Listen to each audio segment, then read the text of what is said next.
ৰঙালী বিহু আৰু অসমীয়া নৱবৰ্ষৰ হিয়াভৰা শুভেচ্ছা জ্ঞাপন কৰিছোঁ।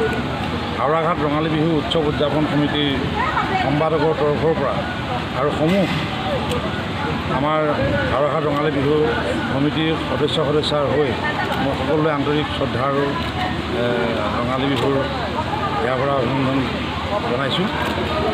আজি আমাৰ এই হাওৰাঘাট ৰঙালী বিহু উৎসৱ উদযাপন সমিতিয়ে 60 বৰ্ষত ভৰি দিছে আৰু সেই উপলক্ষে আজি হাওৰাঘাট ৰঙালী বিহু উৎসৱ উদযাপন সমিতিয়ে 60খন পতাকা 60গৰাকী বিশিষ্ট ব্যক্তি আগৰ যিসকল প্ৰাক্তন সভাপতি সম্পাদকে আদি কৰি এই অঞ্চলৰ বিশিষ্ট ব্যক্তিসকলক আমি নিমন্ত্ৰণ কৰি তেওঁলোকৰ হতুৱাই আমি এই 60খন পতাকা উত্তোলন কৰিছোঁ। আৰু লগতে আমাৰ এই অনুষ্ঠানত আজি আমাৰ স্মৃতি তৰ্পণ হ'ল, শ্বহীদ তৰ্পণ আৰু বিশ্বৰত্ন ডক্টৰ ভূপেন হাজৰিকাৰ প্ৰতিমূৰ্তিত মাল্যাৰ্পণ, কমৰেড ক্ষুদ্ৰ বৰাৰ প্ৰতিমূৰ্তিত মাল্যাৰ্পণ।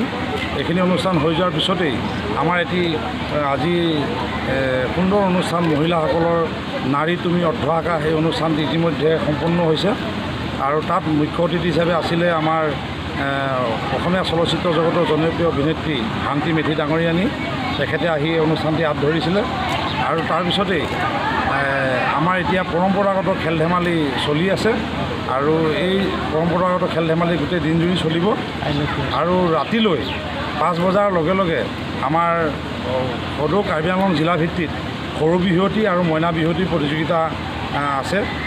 তাৰপিছতেই ৰাতি আমাৰ 12 ৰহণীয়া সাংস্কৃতিক অনুষ্ঠান, গীত আৰু নৃত্যৰ বিভিন্ন জনগোষ্ঠীয় নৃত্য অনুষ্ঠান হ'ব। তাৰপিছতে অহাকালিলৈ ৰাতিপুৱা কুইজ প্ৰতিযোগিতা, চিত্ৰাংকন প্ৰতিযোগিতা আৰু ভেকশ্যন প্ৰতিযোগিতা অনুষ্ঠিত হ'ব আৰু আবেলি জেং বিহু প্ৰতিযোগিতা অনুষ্ঠিত হ'ব। তাৰপিছতে আমাৰ জেতুকা, যিখন আমাৰ দ্বাদশ সংখ্যা জেতুকা, আমাৰ যিখন স্মৃতিগ্ৰন্থ, এই হাওৰাঘাট ৰঙালী বিহু উৎসৱ উদযাপন সমিতিৰ স্মৃতিগ্ৰন্থ জেতুকা উন্মোচন হ'ব দ্বাদশ সংখ্যা। আৰু তাৰ লগে লগেই আমাৰ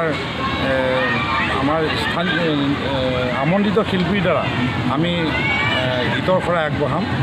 আমন্ত্ৰিত শিল্পী আমি নিমন্ত্ৰণ কৰি আনিছোঁ আপোনাৰ তন্ময় শইকীয়া আৰু পৰিস্মিতা শৰ্মা। তেওঁলোক অহাকালিলৈ গীতৰ শৰাই আগবঢ়াব তেওঁলোকে।